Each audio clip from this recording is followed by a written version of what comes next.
fal député am na ñoo xam ne waruñu sax nekk dama yàlla baal leneen mais tout sauf député député du peuple benn nit la boo xam ne day représente mbooloo mu bëri ñu jox ko drapeau national moo jël ko état mu am lu muy symboliser man su ma président la bi député dañuy voté benn loi boo xam ne député bu nekk balaa ngaa dugg assemblée nationale ñu yóbbu la école nationale des officiers de la gendarmerie wala ñu yóbbu la école nationale des officiers de police ñu defal leen li ñuy wax CFCB formation commune de base jàngal leen lan mooy état jàngal leen lan mooy nation jàngal leen droits et devoirs d'un député bu boobaa dootoo leen gis assemblée ñuy taxaw di xeex et puis seen droit yi leen may ci immunité parlementaire am na ci domaine yoo xam ne dañ ko war a défendre tëggaat ko député bu def lii dañ lay soumis tëj la prison député bu def lii ak lii parce que député tamit c'est un citoyen boo xam ne dafa war a exécuter ay lois yi nga xam ne tey ci la homme de force de l'ordre yi di sukkandiku pour atte nit ki teg ko ci yoon ñoom député yi ñoo koy voté homme de loi yi ñuy wax homme de loi bi ñu ay homme de loi c'est des auxiliaires de la justice l'homme de loi c'est les députés le président de l'Assemblée ñoo xam ne voté loi yi ñu koy tënk di ko takk ci centre réew mi kooku nit ku fort la ci état kooku bu ñu koy jël di ko formé dafa war a am ay qualité ak ay yoo xamante ni charisme yoo xam ne moom la war a àndal ba tax na un député boo ko gisee assemblée ñuy mel ne ay karatéka di xeex di payer kooku député war na ko def. Très bien alors prof. waaw kii war na de proposition de loi waaw. bëgg na laaj moom mi parce que vu ni muy xoolee député yi ak politique yi moom ban regard la am ci le comportement des jeunes militaires. parce que bu ñu gisee ni léegi yéen militaires yi ñu ngi def yoo xam ni seen temps certainement sax ñu ko woon def ba ay futti di ci am simi di ci am yow ban lecture ngay def ci lool. ak kan moo war a dem nekk règlement ba ñu amoon. waaw di ko appliquer. muy la discipline générale mooy suñu faatiha. règlement base de la discipline générale. mooy faatiha. mooy faatiha wu armée. moom la ñuy jàngale police boobu premier cours. moom la ñuy jàngale gendarmerie première leçon. moom la ñuy jàngale douane première leçon moom la ñuy jàngale eaux et forêts képp ku sol tenue. bu ñu lay former règlement base de la discipline moom la ñuy njëkk jàngal mu yar ak teggin avant tout. jox la le respect de hiérarchie. lañ ko teg tënk ko ci foofu kii mooy kii jël ay grade ñaw ko tuddee ko ay tur. chef bi lañu am mais xamuñu mag. nit ki mën na la magee fukki at ak juróom. doon sab see nga jox ko cër mooy yar ak teggin. nga règlement boobu bi ñu fi tëggoon temps Senghor ba léegi moom moo fi nekk. am na nag yu ñu toilettage. defaraat ko. maanaam les derniers ordres sont exécutés littéralement sans murmure. l'autorité qui les donne en est entièrement responsable. les explications n'est permis que lorsqu'on obéit kooku dag nañ ko teg ko nële. seet bu la ne defal lii te nga xam ne ordre bi baaxul. ci yow baaxul ci askan boo wax tuddee boo ko exécuté conséquence bu ñëwee sa kaw lay dal. mu ngoog maanaam armée bi ay intellectuel. alors. Thierno Birahim Gueye ñu gën ko xam ci Gueye Para moo nekkoon suñu gan tey ñu àndoon également ak Ndiawar Paye di suñu gan di ingénieur aménagiste du territoire ñu doon waxtaanee lépp rek loo xamante ne nii mu ngi jëm ci doxinu réewum Sénégal te ñoom it ñu am ci ab cër waaye ñàkkoon sañ-sañ wala yelleef wax si ba dem à la retraite kon tey mbégte la woon ñu dalal la ci plateau IGE intérêt général. te it di la ubbil plateau bi saa boo bëggee nga ñëw ñu waxtaan ak yéen ci ponk incha allah kon ñu jàll ci beneen ponk bi incha allah. Sénégal yi sunu gaal jóg leen yéen. Sénégal yi sunu gaal jóg leen yéen te mànkoo. Sénégal yi sunu gaal jóg leen yéen te mànkoo. Sénégal yi sunu gaal jóg leen yéen te mànkoo. Sénégal yi sunu gaal jóg leen yéen te mànkoo.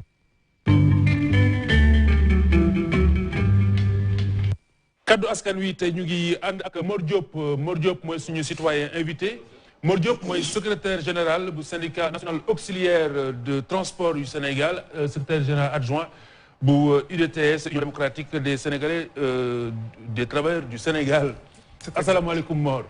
waaleykum salaam Khalifa. na nga def.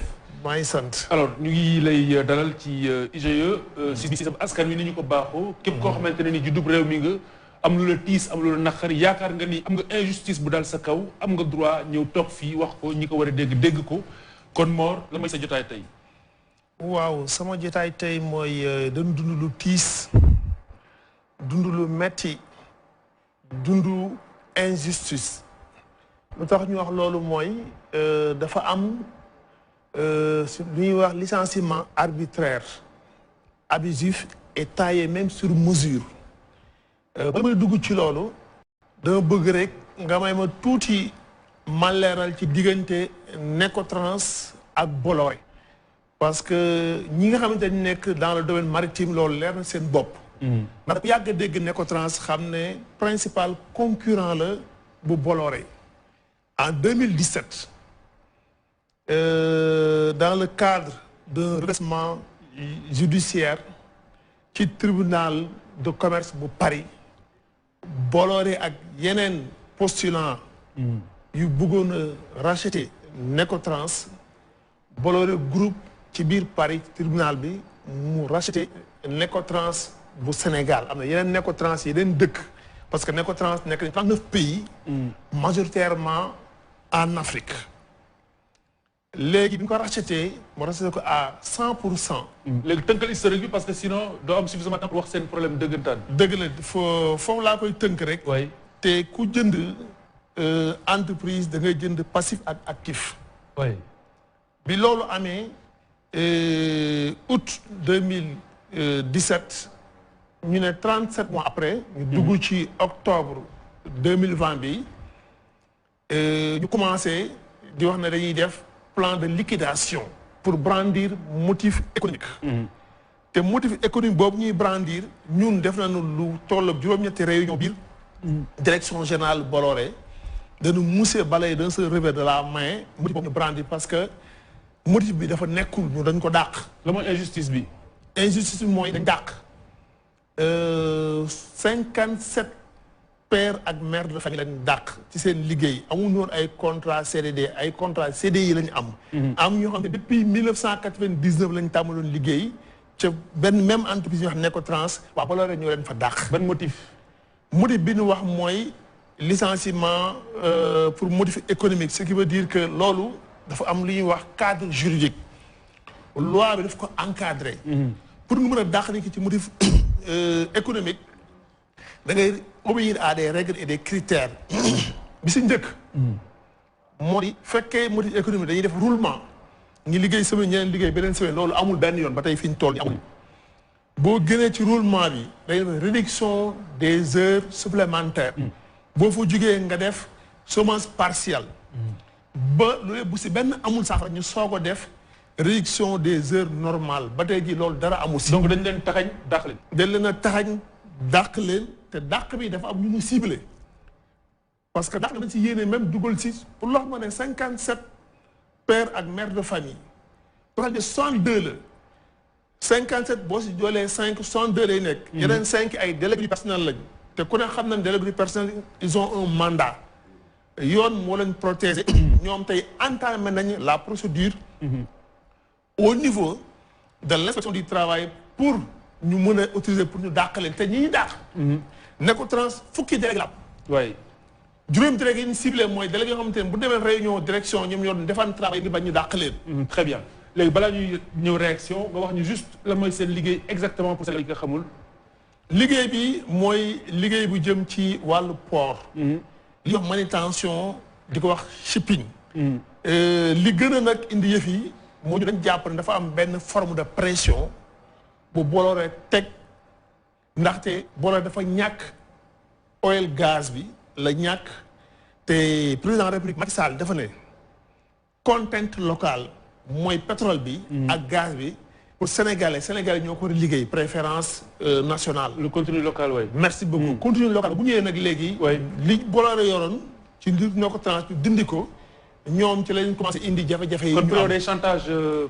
bon chantage xëy na le mot sera trop dur. Oui. Mais c'est une forme de pression qu'on exerce. Très bien.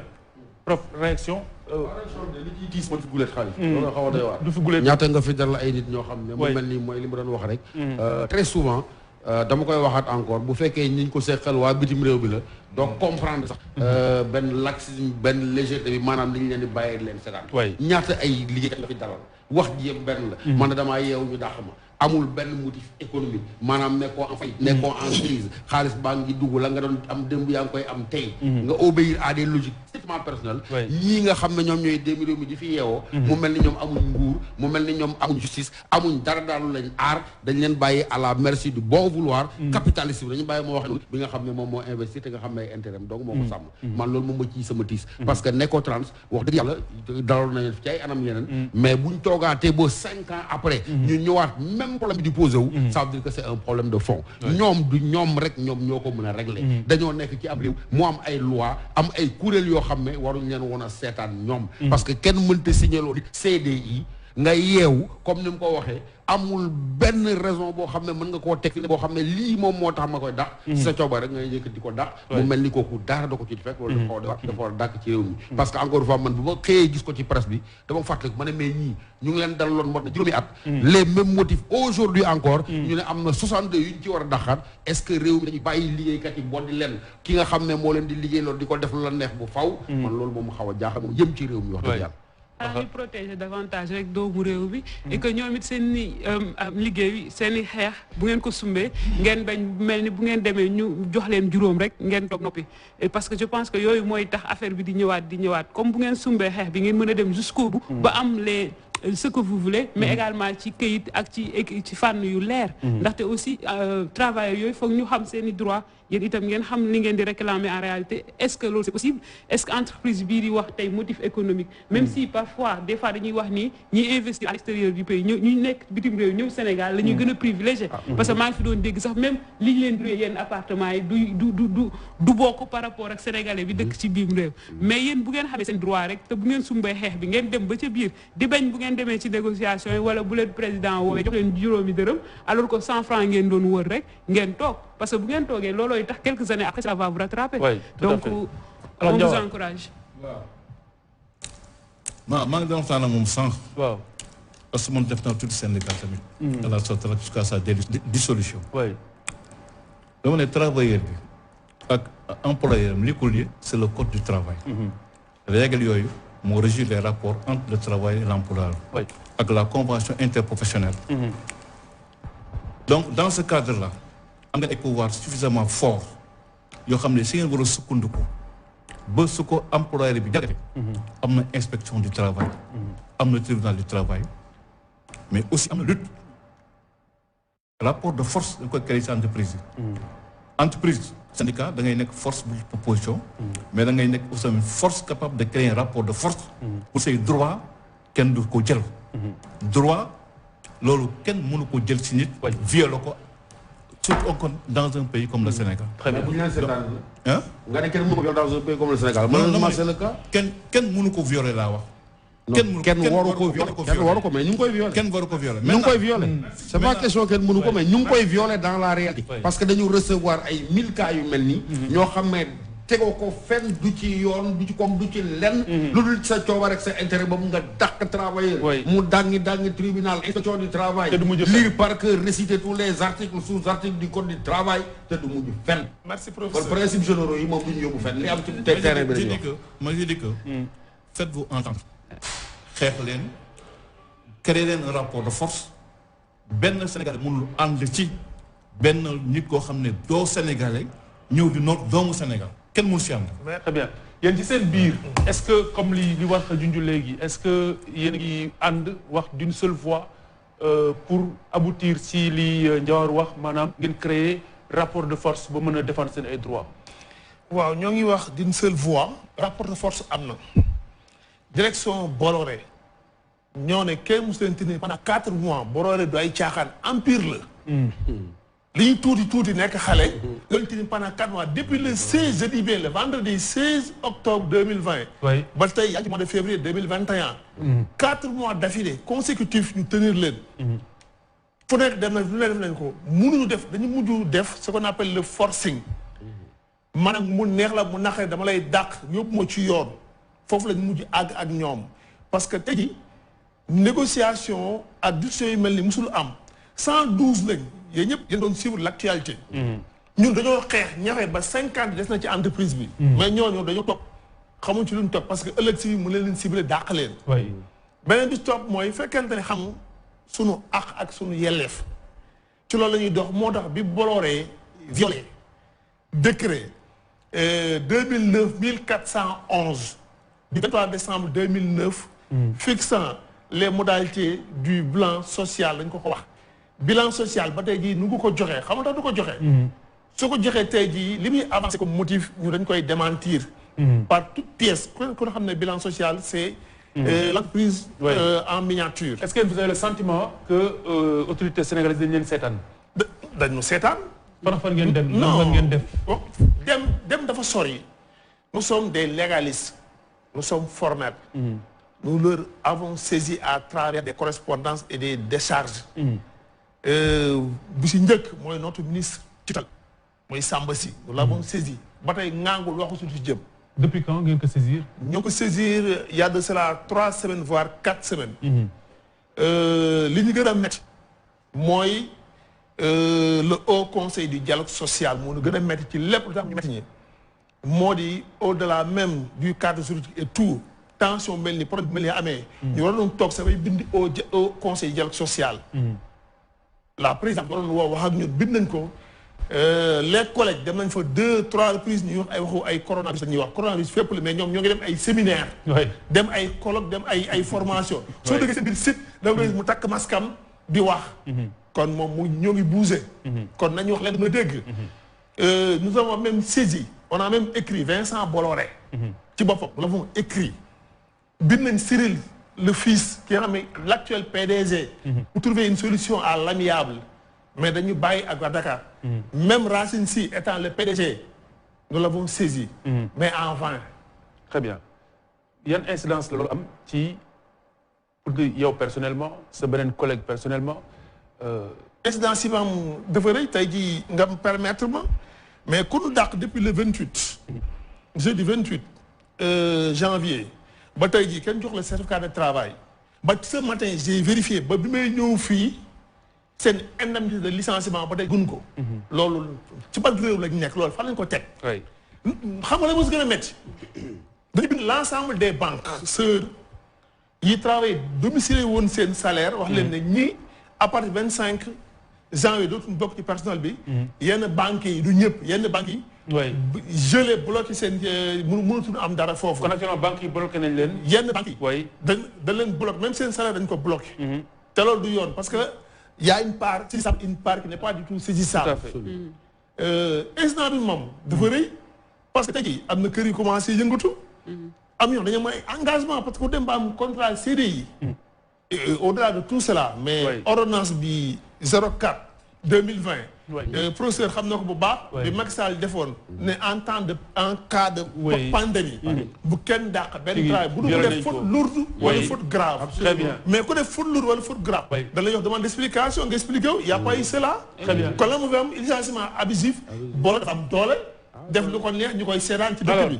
Mor Diop mën nañ la promettre ne dossier dañ ko suivre bu suñu borom bu jëree nga dellu si waat pour ñu war ko gën a mottali.